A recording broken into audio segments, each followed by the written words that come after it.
Maggie, do you want to offer a couple of recruiting tips that Yes. we think for all Yeah, roles? yeah, absolutely. So one thing that we see, especially with smaller labs, this isn't necessarily the case with, hospital labs or larger reference labs, but compensation packages. A lot of times, the laboratory, especially the smaller labs, will think about just the salary or the hourly rate. And so we have come up with some ideas for our clients, and if you work with us on a recruiting on the recruiting side, we're happy to share in more depth with you on this. But there are several things within a compensation package that are really really important and can lead to an increase morale and view of an organization. So the first thing is offering a bonus structure. We found that bonus structures that are based around the success of the organization as well as the success of the individual are really, really great for building morale and also giving people a feeling like they are contributing to an organization, which is a really important part of retention. When you're thinking about retaining and keeping employees, one of the biggest things that you want to think about is how they view their current employer, whether that is their manager or the actual broad employer umbrella. And so having a bonus structure that allows them to feel like they are actually contributing to the organization and to the organization's revenue, et cetera, really, really great.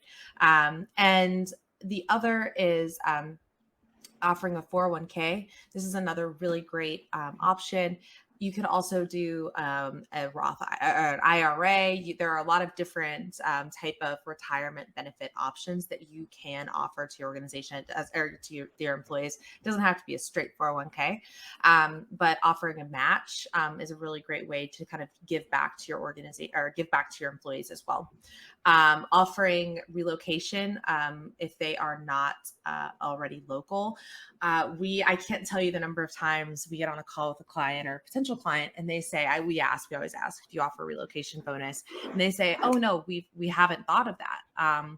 And you'd be surprised because, if you're based, let's say you're based in Nashville, Tennessee, there's only so many people who live within Nashville, Tennessee. And as we know, there is a staffing shortage within the medical technologist field. So the likelihood that you're going to be somehow finding these new candidates that have the experience that you need, and that they're going to be come to your organization is pretty slim, right? It could happen. Maybe you find that perfect person, but most likely you are going to have to look outside of your base city or home city, and even outside of your home state. And so you have to think about ways to entice those people to come to your city. Now, a city like Nashville, people want to move there. It's a very popular city. Maybe you don't have to offer as large of a relocation package or even a signing bonus, something along those lines. But you still want to make it worth their while to move. You don't want it to cost them money to move to your organization or to move to work for your organization. So something that you just want to consider. I just mentioned a sign-on bonus. That is another really big one. We saw it much more during the kind of the peak of the pandemic, but we are still seeing them now as well. They vary from between $2,000 and $10,000 at the sign on, and they're paid out in a variety of different ways. Some of them, especially the lower amounts, are paid out upon signing. Others are paid out over the course of a year or even over the course of 3 years, which ensures that the person will actually stay. So it's another way of retaining their employees. And so if you are having trouble recruiting, you are having trouble, with your with that, then that is something that you might want to consider opening up for. Additionally, when you're posting the job, if you're posting it on job boards, making sure that you're posting it on job boards outside of your city as well. Let's say you're in Nashville, maybe you want to post it in Knoxville, maybe you also want to post it in Virginia, something along those lines, trying to draw people to the Nashville area. Um, the other potential incentives, I mentioned this, but performance bonuses and the flat sign-on bonuses paid after 60 to 90 days. Other things that you can do that I think are really they're really innovative, I guess, and different, but maybe they don't quote unquote cost money. straight money, right? Offering, fun things to do around the office, not just on lab week, but on throughout the year. So trying to show appreciation to your employees. That's something that we've seen some of the larger hospitals do, and it helps so much with hiring as well. So being able to say like, oh yes, you have like there's 6 times a year where we get together, we have a party, something along those lines. Having some type of culture or events that you're doing where you're trying to drive culture within your organization, and then also having potentially if you can offer improved and enhanced PTO days, separating out your sick days from PTO. You'd be surprised how much that helps when somebody signs on for an organization.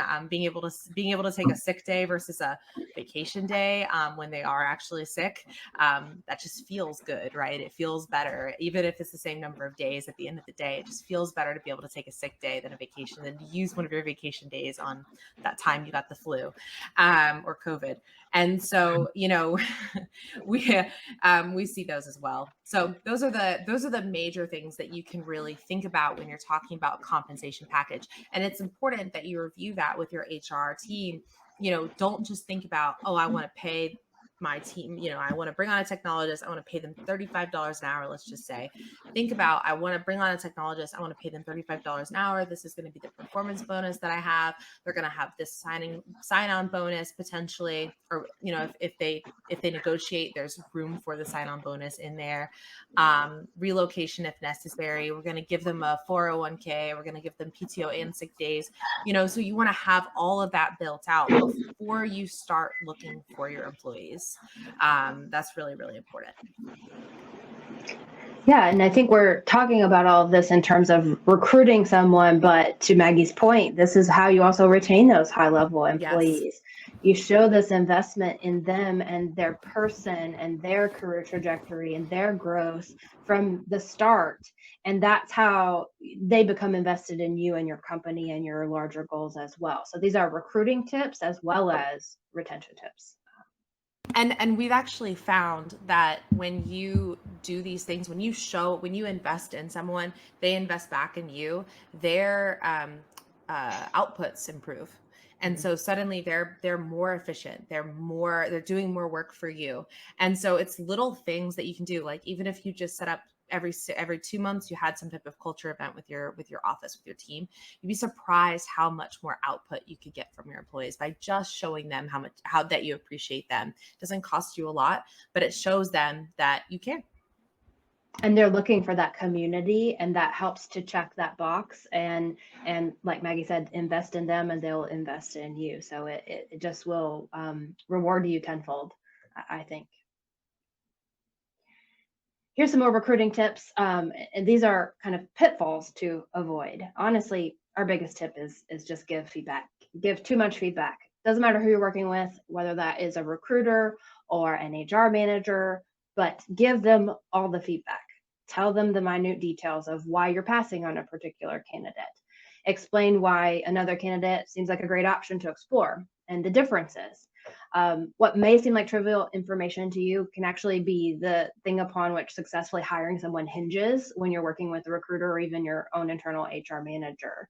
And this goes for retention as well. You want to hire the right person so that you can retain them, and having everyone have a consistent understanding of what you're looking for is the best way to go about that recruiting process. And as recruiters, one of the biggest problems that we experience with our clients is obtaining feedback in a timely manner.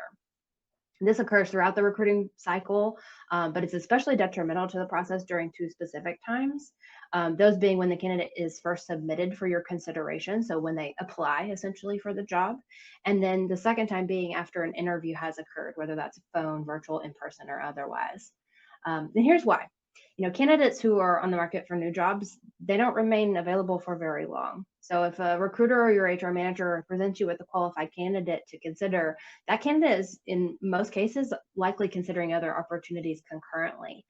Maggie mentioned earlier the supply demand issue, the lab staffing shortage. And given the fact that the supply of candidates for laboratory positions is not currently meeting the demand, you not only have to take your opportunity and set it apart, but you also have to put forth the effort into hiring the person and do so quickly so that you don't miss out. Taking even one extra day to respond to a candidate's resume that you've been sent could mean missing out on the opportunity to hire them, because laboratory professionals are being hired that quickly in the industry right now. So one of the biggest things I can encourage you to do is give feedback as soon as you can. If you're not interested to interview the person, it's okay to say exactly that to the person you're working with to hire this individual. I'm assuming that's a recruiter or an HR manager, and it's okay to have honest, transparent feedback, because otherwise they're not going to be able to adjust their search to meet your needs. This communication is best if it is open, transparent, and honest. As a recruiter, I can vouch that we're professionals, and we'll find a way to break the news easily to a candidate that they are not the right fit for your particular position. Honestly, we deliver that news way more often to candidates than we get to celebrate a job offer with them. And we would never provide feedback in an unfeeling or insensitive manner. In all honesty, it would not be in our best interest, because for an external recruiting firm such as ourselves, we probably hope to place that candidate in the position that is a better fit for them and the organization.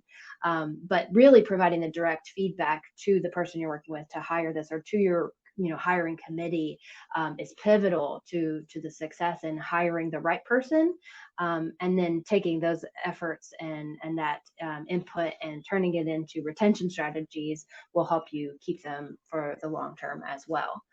And then lastly, if you don't have an internal HR manager that knows your particular business, one of our best suggestions is to work with someone that knows your particular industry. For example, Lighthouse is niched into pathology and laboratories.